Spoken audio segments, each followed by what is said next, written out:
Hi friends, welcome to Biyus Curry World.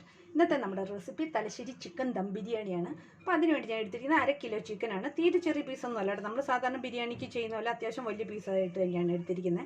അപ്പോൾ നമുക്ക് ആദ്യം തന്നെ ഇതിനെ ഒന്ന് മാരിനേറ്റ് ചെയ്ത് വെക്കണം. അപ്പോൾ അതിനുവേണ്ടി ഞാൻ അതിലേക്ക് ഒരു 1/2 ടീസ്പൂൺ ഉപ്പ് ചേർത്ത് കൊടുക്കുകയാണ്. 1/2 ടീസ്പൂൺ ഉപ്പ്, 1/2 ടീസ്പൂൺ മുളക് പൊടി കൂടുതൽ ചേർക്കണ്ട കേട്ടോ, കാരണം നമുക്ക് നല്ലൊരു റെഡ് കളറിലുള്ള ബിരിയാണി ആയി പോകും. അപ്പോൾ ഒരു 1/2 ടീസ്പൂൺ മാത്രം ചേർത്താൽ മതി. ഒരു 1/4 ടീസ്പൂൺ മഞ്ഞൾപ്പൊടി. ഇനി നമുക്കിതിലേക്ക് ചേർക്കേണ്ട ഒരു 1/4 ടീസ്പൂൺ ഇഞ്ചി വെളുത്തുള്ളി പേസ്റ്റ്, ജിഞ്ചർ ഗാർലിക് പേസ്റ്റാണ് ചേർക്കുന്നത്. അത് ഈ സമയത്ത് നമുക്ക് കുറച്ച് ചേർത്താൽ മതി. അത് കഴിഞ്ഞ് നമ്മൾ ഗ്രേവി റെഡിയാക്കുന്ന സമയത്ത് കൂടുതൽ ചേർക്കുന്നുണ്ട്. അപ്പോൾ ഇപ്പോൾ ഒരു 1/4 ടീസ്പൂൺ മാത്രം ചേർത്ത് കൊടുത്താൽ മതി. ഇനി ഇതിലേക്ക് ചേർക്കുന്നത് ലെമൺ ജ്യൂസാണ്. അതൊരു 1/2 ടേബിൾ സ്പൂൺ ആട്ടോ ചേർക്കുന്നത്. ലെമൺ ജ്യൂസ് ചേർക്കുന്നത് എന്തിനാണെന്ന് വെച്ചാൽ ആ ഉപ്പും മുളകൊന്നും നമ്മുടെ ചിക്കനിലേക്ക് പെട്ടെന്ന് നന്നായിട്ടൊന്ന് പിടിച്ചു കിട്ടുന്നതിന് വേണ്ടിയിട്ടാണ്. ഇനി ചേർക്കുന്ന ഒരു 1/4 ടേബിൾ സ്പൂൺ തൈര് ചേർക്കുന്നത് എന്തിനാണെന്ന് വെച്ചാൽ ആ ചിക്കനൊക്കെ ഒന്ന് സോഫ്റ്റ് ആയിട്ട് കിട്ടുന്നതിന് വേണ്ടിയിട്ടാണ് നമ്മൾ തൈര് ചേർക്കുന്നത്. അത് ഒരു 1/4 ടേബിൾ സ്പൂൺ മുതൽ 1 ടേബിൾ സ്പൂൺ വരെയൊക്കെ നമുക്ക് ചേർത്ത് കൊടുക്കട്ടോ. ഇനി നമുക്കിത് കൈ വെച്ച് നന്നായിട്ടൊന്ന് കുഴച്ചെടുക്കണം. കാരണം ആ മിക്സ് ചെയ്യുമ്പോഴാണ് നമ്മുടെ ആ ചിക്കനിലേക്ക് ആ ഉപ്പും മുളകും എല്ലാം കൂടെ ഒന്ന് നന്നായിട്ട് പിടിച്ചെടുക്കുന്നത്. അപ്പോൾ കൈ വെച്ച് തന്നെ നന്നായിട്ടൊന്ന് കുഴച്ചെടുത്ത് നമ്മൾ ഇതിനെ ഒരു 2 മണിക്കൂർ റെസ്റ്റ് ചെയ്യാനായിട്ട് വെക്കണം. ഏറ്റവും കുറഞ്ഞത് ഒരു 2 മണിക്കൂറേലും വെക്കണം കേട്ടോ, കാരണം എന്നാലാണ് ആ ചിക്കനൊക്കെ നന്നായിട്ടൊന്ന് സോഫ്റ്റ് ആയിട്ടും നല്ലപോലെ നമുക്ക് ഉപ്പും മുളകൊക്കെ ഒന്ന് പിടിച്ച് കിട്ടുള്ളൂ. അപ്പോൾ ഒരു 2 മണിക്കൂറെങ്കിലും വെക്കണം. അപ്പോൾ എപ്പോഴും ശ്രദ്ധിക്കണം, ഏറ്റവും ആദ്യം നമ്മൾ ബിരിയാണി ഉണ്ടാക്കാൻ ചെയ്യുമ്പോൾ ഏറ്റവും ആദ്യമേ നമ്മൾ ഇതിനെ അങ്ങ് മാരിനേറ്റ് ചെയ്ത് വെച്ചാൽ മതി. അപ്പോഴത്തേക്കും നമുക്ക് ബാക്കി റൈസൊക്കെ ചെയ്ത് വരുമ്പോഴത്തേക്കും ചിക്കൻ അങ്ങ് റെഡിയായി കിട്ടും. ഇനി ഇതിനെ നന്നായിട്ടൊന്ന് മിക്സ് ചെയ്തെടുക്കാം. ഇതിപ്പോൾ നന്നായിട്ടൊന്ന് മിക്സ് ചെയ്തെടുത്തിട്ടുണ്ട്. ഇനി ഇതിനെ നമുക്കൊരു 2 മണിക്കൂർ അടച്ച് ഫ്രിഡ്ജിലേക്ക് വെച്ചാൽ മതി. ഫ്രീസറിൽ വെക്കെടുത്തിട്ട് താഴെ വെക്കണം. ഒരു 2 മണിക്കൂർ ഫ്രിഡ്ജിലേക്ക് വെക്കാം റെസ്റ്റ് ചെയ്യാനായിട്ട്. നമ്മളിപ്പോൾ ചിക്കനൊന്ന് മാരിനേറ്റ് ചെയ്ത് വെച്ചിട്ടുണ്ടല്ലോ, ആ സമയം കൊണ്ട് നമുക്ക് നമ്മുടെ കാഷ്യൂസും വേണം, കിസ്മിസ് വേണം. അതുപോലെ തന്നെ ഞാൻ കുറച്ച് ക്യാരറ്റ് ഇങ്ങനെ തിന്നായിട്ട് നീളത്തിൽ കട്ട് ചെയ്തെടുത്തിട്ടുണ്ട് കേട്ടോ. ഇത് വേണമെങ്കിൽ മാത്രം ചേർത്താൽ മതി, ഇല്ലേ ചേർക്കണ്ട. പിന്നെ എടുത്തിരിക്കുന്നതെന്ന് വെച്ചാൽ ഓനിയൻ, ഇതും ഒന്ന് ഫ്രൈ ചെയ്തെടുക്കാനായിട്ടോ. അപ്പോൾ ഇതെല്ലാം നമുക്കൊന്ന് ഫ്രൈ ചെയ്തെടുക്കാം. അപ്പം ഞാൻ ഒരു പാൻ വെച്ചിട്ടുണ്ട്. ഒരു 2 ടേബിൾ സ്പൂൺ നെയ്യാട്ടോ ഞാൻ ചേർത്തിരിക്കുന്നത്. ആദ്യം ആ കാഷ്യൂസും കിസ്മിസും കൂടെ ഒന്ന് റോസ്റ്റ് ചെയ്തെടുക്കാനായിട്ട്. അപ്പോൾ നമുക്ക് കാഷ്യൂസ് ആദ്യമേ തന്നെ ഇട്ട് കൊടുക്കാം. നമ്മുടെ കാഷ്യൂസിനൊന്ന് കളർ മാറി വരുന്നുണ്ട്. ആ സമയം നമുക്ക് റൈസിൻസും കൂടെ അതിലേക്ക് തന്നെ അങ്ങ് ചേർത്ത് കൊടുത്തേക്കാം. അല്ല ഇതൊക്കെ അപ്പം നമ്മുടെ റൈസിൻസ് നന്നായിട്ടൊന്ന് വീർത്ത് വന്നിട്ടുണ്ട് കേട്ടോ. ഈ സമയത്ത് ഫ്ലെയിം ഓഫ് ചെയ്തിട്ട് നമുക്കിത് രണ്ടും കൂടെ എടുക്കാം കേട്ടോ. ആ ബാലൻസ് ഉണ്ടായിരുന്ന നെയ്യിലേക്ക് കുറച്ചും കൂടെ ഓയിൽ ചേർത്ത് കൊടുത്തിട്ട് നമുക്ക് ഇനി നമ്മുടെ ഒനിയനെ ഒന്ന് ഫ്രൈ ചെയ്തെടുക്കാം കേട്ടോ. അപ്പം ഞാനൊരു 1.5 മീഡിയം സൈസ് ഒനിയനാട്ടോ എടുത്തിരിക്കുന്നത്. ഓയിലൊന്ന് ചൂടായി വന്നിട്ടുണ്ട് നമുക്ക്. അപ്പം നമ്മൾ എപ്പോഴും ഒനിയൻ ഫ്രൈ ചെയ്യുമ്പോൾ ഒന്ന് സ്പ്ലിറ്റ് ചെയ്തിട്ട് കൈ കൊണ്ടൊന്ന് തിരുമിയിട്ടിട്ട് കൊടുക്കണം കേട്ടോ, കാരണം പെട്ടെന്നൊന്ന് ഫ്രൈ ആയി കിട്ടുന്നതിന് വേണ്ടി. ഇപ്പോൾ 1.5 മീഡിയം സൈസ് ഒനിയനാണ് തിന്നായിട്ട് അരിഞ്ഞെടുത്തിരിക്കുന്നത്. നമ്മൾ നന്നായിട്ടൊന്ന് ഇളക്കി കൊടുക്കണം കേട്ടോ, അല്ലെങ്കിൽ സൈഡിലുള്ളതൊക്കെ അങ്ങ് പെട്ടെന്ന് അങ്ങ് കരിഞ്ഞു പോകും. അപ്പോൾ നമ്മുടെ ഒനിയൻ ഒന്ന് ബ്രൗൺ ആയി വരുന്നുണ്ട്. ഈ സമയത്ത് നമുക്ക് എടുക്കണം കേട്ടോ, കാരണം ഇത് ചൂടോട് കൂടിയിരിക്കുമ്പോൾ ഇച്ചിരോടെ ഒന്ന് ബ്രൗൺ ആയിട്ട് വരും. അപ്പോൾ നമുക്ക് ഈ സമയത്ത് ഇത് എടുക്കണം. ഇനി നമുക്കിതിലേക്ക് ആ ക്യാരറ്റ് കണ്ട് നീളത്തിൽ അരിഞ്ഞ് വെച്ചാൽ പെട്ടെന്നാവട്ടോ. ഇത് നിർബന്ധമുള്ള കാര്യമല്ല കേട്ടോ, പക്ഷേ ചോറിൻ്റെ ഇടയ്ക്ക് ഈ ക്യാരറ്റ് അങ്ങ് എടുക്കുമ്പോൾ നല്ലൊരു ഓറഞ്ച് കളറൊക്കെ കാണും. അതിന് വേണ്ടി ഇടുന്ന കേട്ടോ. ക്യാരറ്റ് ഈ സമയത്ത് തന്നെ നമുക്ക് എടുക്കാം കേട്ടോ. പെട്ടെന്ന് ക്യാരറ്റ് പെട്ടെന്ന് അങ്ങാവും. ഈ സമയത്ത് നമുക്കത് എടുക്കാം. അപ്പോൾ നമ്മുടെ ചിക്കൻ വെച്ചിട്ട് ഒരു 2 മണിക്കൂറൊക്കെ കഴിഞ്ഞു കേട്ടോ. ഇനി നമുക്കിതിനെ ഒന്ന് ഫ്രൈ ചെയ്തെടുക്കണം. നമ്മൾ ആ സെയിം ഓയിലിലേക്ക് തന്നെയാണ് കേട്ടോ ചേർത്ത് കൊടുക്കുന്നത്. അപ്പം ഇത് ഡീപ്പ് ഫ്രൈ അല്ല, ചെറുതായിട്ടൊന്ന് ഫ്രൈ ചെയ്തെടുത്തേച്ചാൽ മാത്രം മതി. ഇത് ഡീപ്പ് ഫ്രൈ ചെയ്തെടുക്കരുത് കേട്ടോ. അപ്പം ഞാൻ ഹൈ ഫ്ലെയിമിലായിരുന്നു കേട്ടോ ഇത്രയും നേരം വെച്ചിരുന്നത്. അപ്പം നമ്മൾ ആകെ ഒരു 6 മിനിറ്റാണ് നമ്മുടെ ചിക്കനെ ഒന്ന് ഫ്രൈ ചെയ്യുന്നുള്ളൂ. അപ്പം 3 മിനിറ്റ്സ് ഈ സെയിം പൊസിഷനിൽ അത് കഴിഞ്ഞ് ഒന്ന് മറിച്ചിട്ടിട്ട് വീണ്ടും 3 മിനിറ്റ്സ് അത്രയും മാത്രം മതി. ഫുള്ളായിട്ടങ്ങ് കുക്ക് ചെയ്തെടുക്കുന്നില്ല, ഫ്രൈ ചെയ്ത്. ഇതിപ്പോൾ ഒരു 3 മിനിറ്റ് ആയിട്ടുണ്ട് കേട്ടോ. അപ്പോൾ 2 മിനിറ്റ് ഞാൻ ഹൈ ഫ്ലെയിമിലും 1 മിനിറ്റ് മീഡിയം ഫ്ലെയിമിലുമായിരുന്നു വെച്ചിരുന്നത്. അപ്പോൾ ഇനി ഇതിനൊന്ന് തിരിച്ചിട്ട് കൊടുക്കാം. അതുപോലെ തന്നെ ഇപ്പുറത്തെ ബാക്ക് സൈഡ് നമുക്ക് ഇതുപോലെ തന്നെ ഒന്ന് ഫ്രൈ ചെയ്തെടുക്കാം. അപ്പം നമ്മുടെ ചിക്കൻ ഒന്ന് ഹാഫ് കുക്ക്ഡ് ആയിട്ടുണ്ട്. അപ്പോൾ ഈ സമയത്ത് നമുക്ക് എടുക്കാം, കാരണം നമ്മൾ ഗ്രേവിയിലിട്ട് നമ്മുടെ ചിക്കൻ വീണ്ടും നന്നായിട്ട് കുക്ക് ചെയ്യുന്നുണ്ട്. അപ്പോൾ ഈ സമയത്ത് നമുക്കിതിനെ അങ്ങ് എടുക്കുന്നതായിട്ട്. ഇനി ഇതിൻ്റെ നമുക്ക് ഗ്രേവി റെഡിയാക്കുന്നതിനായിട്ട് നമുക്ക് വേണ്ടത് ഒരു 3 മീഡിയം സൈസ് ഓനിയനാണ് ഞാൻ നീളത്തിൽ ഇങ്ങനെ കട്ട് ചെയ്തെടുത്തിരിക്കുകയാണ്. പിന്നെ കുറച്ച് കറിവേപ്പില, പിന്നെ 1 ടേബിൾ സ്പൂൺ ക്രഷ്ഡ് ജിഞ്ചർ, ഒരു 3/4 ടേബിൾ സ്പൂൺ ക്രഷ്ഡ് ഗാർലിക്, അതുപോലെ തന്നെ ഒരു 5 പച്ചമുളകും കൂടെ ഞാൻ ചതച്ചെടുത്തിട്ടുണ്ട്.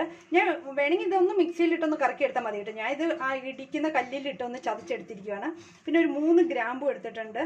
പിന്നെ തക്കോലില്ല, അതിൻ്റെ ഒറ്റയ്ക്കൊരു ചെറിയ പീസാണ് എടുത്തിരിക്കുന്നത്. പിന്നെ 2 ഏലക്ക എടുത്തിട്ടുണ്ട്. 2 ഏലക്ക, ഒരു കറുവപ്പട്ടയുടെ പീസ്, ഇത്രയാണ് നമുക്ക്. പിന്നെ ഒരു ബേ ലീഫ്. അപ്പോൾ നമുക്ക് ഇത്രയാണ് ഗ്രേവിക്ക് വേണ്ടി ഞാൻ എടുക്കുന്നത്. പിന്നെ ഞാൻ ഇതിനും ലാസ്റ്റ് ഒരു യെല്ലോ കളർ ചേർക്കുന്നതിനായിട്ട് കുറച്ച് സാഫ്രോൺ എടുത്തിട്ടുണ്ട്. അതിലേക്ക് ഒരു അല്പം വെള്ളം ചേർത്ത് കൊടുക്കുകയാണ്. അത് നമ്മൾ ലാസ്റ്റ് ദം ചെയ്യുന്ന സമയത്ത് അല്പം ഒന്ന് ഇത് ഒഴിച്ചു കൊടുക്കുന്നതിനായിട്ടാണ്. അപ്പോൾ കുതിർന്ന് അതിനായ ഒരു യെല്ലോ കളർ വരും അതിന് വേണ്ടി. അപ്പോൾ വീണ്ടും ഞാൻ ആ സെയിം പാൻ തന്നെയായിട്ട് എടുത്തിരിക്കുന്നത്. അതിൽ നിന്ന് കുറച്ച് ഓയിൽ ഞാൻ അങ്ങ് മാറ്റിയിട്ടുണ്ട്. അതിലേക്ക് നമ്മുടെ ഗരം മസാലാസ് എല്ലാം കൂടി അങ്ങ് ചേർത്ത് കൊടുത്തു. ഒന്ന് സോട്ടായി വന്നു കഴിഞ്ഞിട്ട് നമുക്ക് ഒനിയൻ ചേർത്ത് കൊടുക്കാം. ഇനി ഇതിലേക്ക് നമ്മുടെ ഒനിയൻ അങ്ങ് ചേർത്ത് കൊടുക്കാം.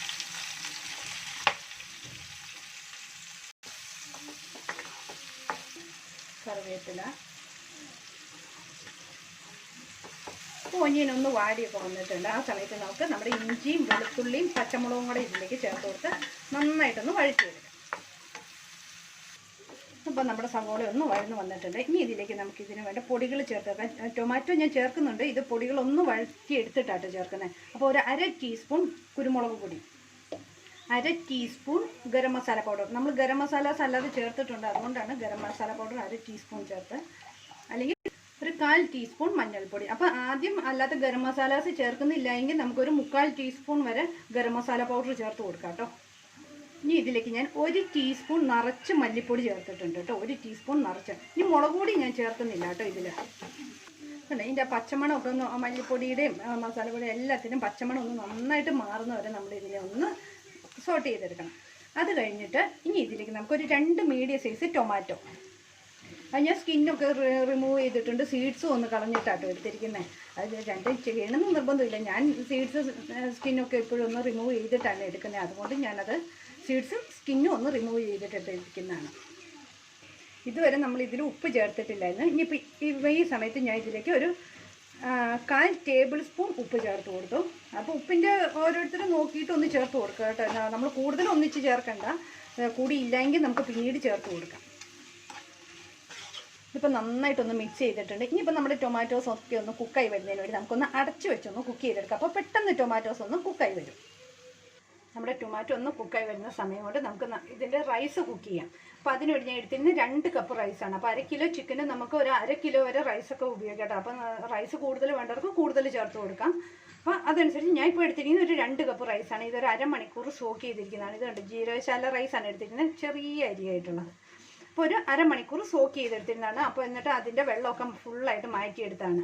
പിന്നെ നമുക്ക് റൈസ് കുക്ക് ചെയ്യുമ്പോൾ വേണ്ടതെന്ന് വെച്ച് കഴിഞ്ഞാൽ ഒരു ബേ ലീഫ് വേണം. പിന്നെ ഞാൻ ആ തക്കോലത്തിൻ്റെ ഒരു പൂവിൻ്റെ ഒരു ചെറിയൊരു പീസ് എടുത്തിട്ടുണ്ട്. ഒരു പീസ് കറുവാപ്പട്ട, 2 ഏലക്ക, 3 ഗ്രാമ്പു എടുത്തിട്ടുണ്ട്. പിന്നെ ഒരു 1.5 മീഡിയം സൈസ് സവോള എടുത്തിങ്ങനെയുണ്ട്, ചെറുതായിട്ട് കട്ട് ചെയ്തെടുത്തിട്ടുണ്ട്, ചെറുതായിട്ട്. അതും ഞാൻ ഈ റൈസ് കുക്ക് ചെയ്യുമ്പോൾ ചേർക്കാനായിട്ട് എടുത്തിരിക്കുന്നതാണ്. നമ്മുടെ റൈസ് കുക്ക് ചെയ്യുന്ന പാത്രമായിട്ട് ഇപ്പോൾ ഞാൻ എടുത്തിരിക്കുന്നത്. അതിലേക്ക് ഞാനൊരു 1.5 ടേബിൾ സ്പൂൺ ഗീ ചേർത്തിട്ടുണ്ട്, നെയ്യ് ചേർത്തിട്ടുണ്ട്. അതിലേക്ക് നമ്മുടെ ഗരം മസാലാസ് എല്ലാം കൂടെ ഒന്ന് ചേർത്ത് കൊടുക്കാം. ബേ ലീഫും കൂടെ ഒന്ന് കട്ട് ചെയ്തിട്ട് കൊടുക്കാം. ഒന്ന് സോട്ട് ചെയ്തിട്ട് നമുക്ക് നമ്മുടെ ഒനിയൻ ചേർത്ത് കൊടുക്കാം. ഇനി ഇതിലേക്ക് നമുക്ക് നമ്മുടെ ഒനിയൻ അങ്ങ് ചേർത്ത് കൊടുക്കാം. നമ്മുടെ ഒനിയൻ വല്ലാണ്ടങ്ങ് ബ്രൗൺ കളറൊന്നും ആക്കുന്നില്ല കേട്ടോ. ഒന്നങ്ങ് വഴറ്റി എടുക്കുന്നതേ ഉള്ളൂ കേട്ടോ. ഇതിനിടയ്ക്ക് നമ്മുടെ ടൊമാറ്റോ ഒന്ന് ഓപ്പൺ ചെയ്ത് ഒന്ന് ഇളക്കി കൊടുക്കണം കേട്ടോ. ഇപ്പോൾ ടൊമാറ്റോ ഒക്കെ നന്നായിട്ടൊന്ന് കുക്കായി വന്നിട്ടുണ്ട്. ഇതിലേക്ക് നമുക്ക് നമ്മുടെ ചിക്കൻ്റെ പീസസ് ഇല്ലേ അതങ്ങ് ചേർത്ത് കൊടുക്കാം.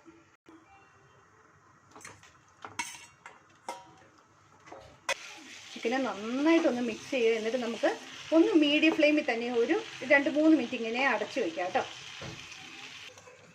ഇതുണ്ട് ഇപ്പോൾ നമ്മുടെ ഒനിയൻ ഒന്ന് വാടി വന്നിട്ടുണ്ട്. ഇതുണ്ട് ബ്രൗൺ കളർ ഉണ്ടാന്ന് പറയാൻ കാരണം എന്താണെന്ന് വെച്ചാൽ നമ്മുടെ റൈസിൻ്റെ കളറിൽ വല്ലാണ്ട് അങ്ങ് മാറ്റം വരും. ബ്രൗൺ കളറായിട്ട് കിടക്കും. അപ്പോൾ ഇതൊന്ന് വാടി വന്നാൽ മാത്രം മതി. ഇനി നമുക്കിതിലേക്ക് വെള്ളം ചേർത്ത് കൊടുക്കാം. അപ്പോൾ നമ്മൾ 2 കപ്പ് റൈസാണ് എടുത്തിരിക്കുന്നത്. അപ്പോൾ ഞാൻ 3 കപ്പ് വെള്ളമാണ്. അപ്പോൾ 1 കപ്പിന് 1.5 കപ്പ് വെള്ളം എന്നുള്ള രീതിയിലാട്ടോ എടുത്തിരിക്കുന്നത്. അപ്പോൾ 3 കപ്പ് വെള്ളം, തിളപ്പിച്ച വെള്ളം ആട്ടോ ഞാൻ ചേർത്ത് കൊടുത്തിരിക്കുന്നത്. എപ്പോഴും ശ്രദ്ധിക്കുക, തിളപ്പിച്ച വെള്ളം ചേർത്ത് കൊടുക്കണേ. ഇടയ്ക്ക് നമ്മൾ എന്ത് സാധനം കുക്ക് ചെയ്യുമ്പോഴും ഇടയിൽ വെള്ളം ചേർക്കുമ്പോൾ എപ്പോഴും തിളപ്പിച്ച വെള്ളം മാത്രം ചേർത്ത് കൊടുക്കുക. ഇപ്പോൾ നന്നായിട്ട് തിളച്ചിട്ടുണ്ട്. ഇതിലേക്ക് ഞാൻ ഒരു 1/2 ടേബിൾ സ്പൂൺ ഉപ്പ് നമുക്ക് നോക്കിയിട്ട് വീണ്ടും ചേർത്ത് കൊടുക്കാം കേട്ടോ, അല്ലെങ്കിൽ റൈസും കൂടെ ചേർത്ത് കഴിഞ്ഞിട്ട്. അപ്പോൾ ഇനിയിപ്പോൾ നന്നായിട്ട് തിളച്ചിട്ടുണ്ടല്ലോ, ഇതിലേക്ക് നമ്മൾ സോക്ക് ചെയ്ത് കുതിർത്ത് വെച്ചിരുന്ന റൈസ് അങ്ങ് ചേർത്ത് കൊടുക്കാം. അതെ, ഇപ്പോൾ റൈസ് ചേർത്തപ്പോൾ പെട്ടെന്ന് തന്നെ അങ്ങ് തിളച്ച് വന്നു. നമ്മൾ ആ തിളച്ച വെള്ളമായിരുന്നുകൊണ്ട് ഇനി അതിലേക്ക് എനിക്ക് ഉപ്പ് കറക്റ്റ് ആയില്ല കേട്ടോ. അപ്പോൾ ഒരു 1/4 ടേബിൾ സ്പൂൺ ഉപ്പും കൂടെ ഞാനങ്ങ് ചേർത്ത് കൊടുത്തു. എന്നിട്ട് അപ്പോൾ ഉപ്പ് ഒരുപാട് മുന്നിൽ അങ്ങ് നിൽക്കരുത് കേട്ടോ, കാരണം നമ്മളിത് വെള്ളം നന്നായിട്ട് അങ്ങ് വറ്റിച്ചെടുക്കുകയാണ് ചെയ്യുന്നത്. അതുകൊണ്ട് അപ്പം അല്പം ഉപ്പ് മുന്നിലേക്ക് നിൽക്കണം വെള്ളം നോക്കുമ്പോൾ, അതാണ് കറക്റ്റ് ഭാഗം. ഇനി നമുക്കിതിനെ മീഡിയം ഫ്ലെയിമിലായിട്ട് അടച്ച് വെച്ച് കുക്ക് ചെയ്തെടുക്കാം. ഇതിപ്പോൾ നമുക്കൊരു 7 മിനിറ്റൊക്കെ ഇതുപോലെ തന്നെ അടച്ച് വെച്ച് 7 മിനിറ്റ് ഒരു 5 മിനിറ്റ് ആകുമ്പോൾ നമ്മൾ ഒന്ന് ഇളക്കി കൊടുക്കണം കേട്ടോ. അത് കഴിഞ്ഞിട്ട് വീണ്ടും ഒരു കുക്കായിട്ടില്ല എങ്കിൽ നമുക്കൊരു 3 മിനിറ്റൊക്കെ വയ്ക്കാം. ഇപ്പം നമുക്ക് 7 മിനിറ്റ് എന്നുള്ള രീതിയിലാണ് ഇപ്പം ഞാൻ അടച്ച് വെച്ചിരിക്കുന്നത്. അപ്പോൾ 5 മിനിറ്റ് നേരത്തേക്ക് 5 മിനിറ്റ് നേരത്തേക്ക് ഞാൻ ഇപ്പം അടച്ച് മീഡിയം ഫ്ലെയിമിലാണ് വെക്കുന്നത്. അപ്പം നമ്മുടെ ചിക്കൻ ഒരു 3 മിനിറ്റ് അടച്ചു വെച്ച് കുക്ക് ചെയ്തെടുത്ത് ആ മസാലയൊക്കെ ഒന്ന് നന്നായിട്ട് പിടിച്ച് കിട്ടുന്നതിനായിട്ട്. ഇനി നമുക്ക് ഇതിലേക്കുണ്ടല്ലോ ബാക്കി കുക്കാവുന്നതിന് വേണ്ടി ഒരു 1/4 കപ്പ് അത് തിളപ്പിച്ച വെള്ളമാട്ടോ ഞാൻ ചേർത്ത് കൊടുക്കുന്നത്. തിളപ്പിച്ച വെള്ളം കൂടെ ചേർത്തിട്ട് ഒന്ന് നല്ലപോലെ കുക്കായി വരുന്നതിനായിട്ട് അടച്ചു വെക്കുവാണേ. ആ വെള്ളമൊക്കെ ചേർത്ത് അടച്ചു വെച്ച് കുക്ക് ചെയ്യുന്നതിന് മുമ്പ് ഞാൻ കുറച്ച് മല്ലിയിലൊക്കെ ഇതിലേക്ക് ചേർത്ത് കൊടുത്തോട്ടെ. നിങ്ങൾക്ക് അതിൻ്റെ ഫ്ലേവർ ഇഷ്ടമുണ്ടെങ്കിൽ ചേർത്ത് കൊടുക്കുക, ഇല്ലെങ്കിൽ ചേർത്ത് കൊടുക്കണ്ട. എന്നിട്ട് നന്നായിട്ടൊന്ന് മിക്സ് ചെയ്തിട്ട് വീണ്ടും ഞാൻ ഒന്ന് അടച്ചു വെച്ച് കുക്ക് ചെയ്തെടുക്കുവാണ്. അത് മീഡിയം ഫ്ലെയിമിൽ തന്നെയായിട്ട് അടച്ചു വെച്ച് കുക്ക് ചെയ്തെടുക്കുന്നത്. അപ്പോൾ നമ്മുടെ റൈസ് വെച്ചിട്ട് ഒരു 5 മിനിറ്റായി നമുക്കൊന്ന് ഓപ്പൺ ചെയ്ത് ഒന്ന് മിക്സ് ഇളക്കി കൊടുക്കാം. അല്ല, അതിൻ്റെ അകത്ത് വെള്ളമൊന്നും വറ്റിയിട്ടില്ല കേട്ടോ. അപ്പം നമുക്കിത് ഈ സമയത്ത് ഒന്ന് ഇളക്കി കൊടുത്തിട്ട് വീണ്ടും ഒരു 5 മിനിറ്റും കൂടെ എനിക്ക് കുക്കാവണം കേട്ടോ, കാരണം ഇത് കുക്കായി വന്നിട്ടില്ല. അപ്പോൾ ഒരു 5 മിനിറ്റും കൂടെ ഞാൻ വീണ്ടും ലോ ഫ്ലെയിമിലാട്ടോ ഇനി വെക്കുന്നത്. അപ്പോൾ ലോ ഫ്ലെയിമിൽ ഒരു 5 മിനിറ്റും കൂടെ ഞാൻ വെക്കുകയാണ്. വീണ്ടും ഒരു 5 മിനിറ്റ് ആയതുകൊണ്ട് നമുക്ക് നമ്മുടെ റൈസ് ഒന്ന് നോക്കട്ടെ. ഇത് കണ്ടോ, നമ്മുടെ റൈസ് നന്നായിട്ട് വെള്ളമൊക്കെ പറ്റി നല്ലപോലെ കുക്കായി വന്നിട്ടുണ്ട്. അപ്പോൾ റൈസ് ഒന്ന് എടുത്തിങ്ങനെ നോക്കുമ്പോൾ ഇത് കണ്ടോ ഇങ്ങനെ ആയിട്ടുണ്ട്. അപ്പോൾ ഇതിപ്പോൾ ഒരു 85% ചോറ് കുക്കായി വന്നിട്ടുണ്ട് കേട്ടോ. ബാക്കി നമ്മൾ ദം ചെയ്യുന്ന സമയത്താണ് കുക്കാവുന്നത്. അപ്പോൾ ഇവിടെ നമ്മുടെ ചിക്കനും കുക്കായി വന്നിട്ടുണ്ട്, എണ്ണയൊക്കെ നന്നായിട്ടൊന്ന് തെളിഞ്ഞൊക്കെ വന്നിട്ടുണ്ട്. നമുക്ക് ഫ്ലെയിം ഓഫ് ചെയ്യാം. ഇനി നമ്മൾ ദം ചെയ്യുന്ന പ്രോസസ്സാണ്. ഇനി നമുക്ക് ദം ചെയ്യാനുള്ള പ്രോസസ്സാട്ടോ. അപ്പോൾ അതിന് വേണ്ടി ഞാനൊരു തവ എടുത്ത് ചൂടാവാനായിട്ട് ആദ്യമേ വെച്ചിട്ടുണ്ട് കേട്ടോ. ഇത് ഇരുമ്പിൻ്റെ ആട്ടോ ഞാൻ എടുത്തിരിക്കുന്ന തവ, അല്ലെങ്കിൽ നമുക്ക് നോൺ സ്റ്റിക്കിൻ്റെ പഴയ തവയുണ്ടെങ്കിൽ അങ്ങനെ ഏതെങ്കിലും ഒന്ന് വെച്ചാൽ മതി. അപ്പോൾ ഇതിൻ്റെ മുകളിലേക്കാണ് ദം ചെയ്യുന്ന ഈ പാത്രം ഞാൻ വെക്കുന്നത്. അപ്പോൾ ഇത് നന്നായിട്ട് ചൂടാവാനായിട്ട് ഇപ്പോൾ ഞാൻ ഒരു മീഡിയം ഫ്ലെയിമിലാട്ടോ വെക്കുന്നത്. ഇതിപ്പം ഞാൻ ദം ചെയ്യുന്ന എൻ്റെ ബിരിയാണി പോട്ടാണ്. അതിലേക്ക് ഞാൻ ഒരു പകുതി ചിക്കൻ അങ്ങോ മാറ്റോട്ടെ, ഗ്രേവിയൊക്കെ അങ്ങോട്ട് കൂടി പകുതിയാട്ടോ മാറ്റുന്നത്. ആ ചിക്കൻ്റെ മുകളിലേക്ക് നമുക്ക് ചോറ് ഇട്ട് കൊടുക്കാം. പകുതി ചോറും കൂടെ അങ്ങ് ചേർത്ത് കൊടുക്കാം കേട്ടോ. പകുതി ചിക്കൻ ആദ്യം ഇട്ടു, അതിൻ്റെ മുകളിലേക്ക് അങ്ങനെ ലെയർ ആയിട്ടാട്ടോ ഇനി നമ്മൾ ചെയ്യുന്നത്. അപ്പോൾ പകുതി ചോറാണ് ചേർത്ത് കൊടുക്കുന്നത്. ഈ റൈസിൻ്റെ മുകളിലേക്ക് നമുക്ക് ഫ്രൈ ചെയ്ത് വെച്ചിരിക്കുന്ന ഒനിയനും അതുപോലെ തന്നെ കുറച്ച് കാഷ്യൂസും കിസ്മിസും എല്ലാം കൂടെ ചേർത്ത് കൊടുക്കാം കേട്ടോ. അത് 2-3 ക്യാരറ്റിൻ്റെ പീസസ്, കുറച്ച് മല്ലിയില എല്ലാം കൂടെ ചേർത്ത് കൊടുക്കാം. ഇതിൻ്റെ മുകളിലേക്ക് ഞാൻ നെയ്യ് ഒഴിക്കുന്നില്ല കേട്ടോ ഈ സമയത്ത്. നിങ്ങൾക്ക് നെയ്യ് വേണമെങ്കിൽ ചേർത്ത് കൊടുക്കുക. ഇതിൻ്റെ മുകളിലേക്ക് ഒരു അല്പം ചോറിട്ട് കൊടുത്തിട്ട് ബാക്കി ചിക്കനും കൂടെ ഞാൻ ചേർത്ത് കൊടുക്കുകയാണ്. ഇതിൻ്റെ മുകളിലേക്കാണ് നമ്മൾ ആദ്യം സാഫ്രോൺ കലക്കി വെച്ചിട്ടില്ലായിരുന്നു, വെള്ളത്തിൽ കുതിർത്ത് വെച്ചിട്ടുണ്ടായിരുന്നു, ആ വെള്ളം അങ്ങ് ചേർത്ത് കൊടുക്കാം. അപ്പോൾ ഇടയ്ക്കിടയ്ക്ക് ഓരോ യെല്ലോ കളറൊക്കെ ആയിട്ട് അങ്ങ് കിടക്കും. ബാക്കി ഫുൾ ചിക്കനും കൂടെ ഇതിൻ്റെ മുകളിലേക്കാണ് ഞാൻ വെച്ച് കൊടുക്കുന്നത്. ഇതിൻ്റെ മുകളിലേക്ക് ബാക്കിയുള്ള റൈസും കൂടെ ഫുള്ളായിട്ട് അങ്ങ് നമുക്ക് ചേർത്ത് കൊടുക്കാം. ബാക്കിയുള്ള ആ സാഫ്രോണിൻ്റെ യെല്ലോ വാട്ടറായിട്ടുള്ളതില്ലേ അത് ഇത് തന്നെ വേണമെന്നില്ല കേട്ടോ. ഇല്ലെങ്കിൽ നമുക്കൊരു അല്പം നാരങ്ങ പിഴിഞ്ഞെടുത്തിട്ട് അതിലേക്ക് അല്പം മഞ്ഞൾപ്പൊടി ഇട്ടെടുത്താലും മതി കേട്ടോ. ഇത് തന്നെ വേണമെന്നൊന്നുമില്ല. ബാക്കി ആദ്യം ചെയ്തതെല്ലാം നമുക്ക് വീണ്ടും ഇതിൻ്റെ മുകളിലേക്ക് അങ്ങ് ചെയ്ത് കൊടുക്കാം. ഇനി നമുക്ക് റോസ് വാട്ടർ ചേർത്ത് കൊടുക്കാം കേട്ടോ. ഒരല്പം നെയ്യ് ഈ സമയത്ത് നമുക്ക് ഇതിൻ്റെ മുകളിലേക്ക് ഒരല്പം നെയ്യും കൂടെ ചേർത്ത് കൊടുക്കാം.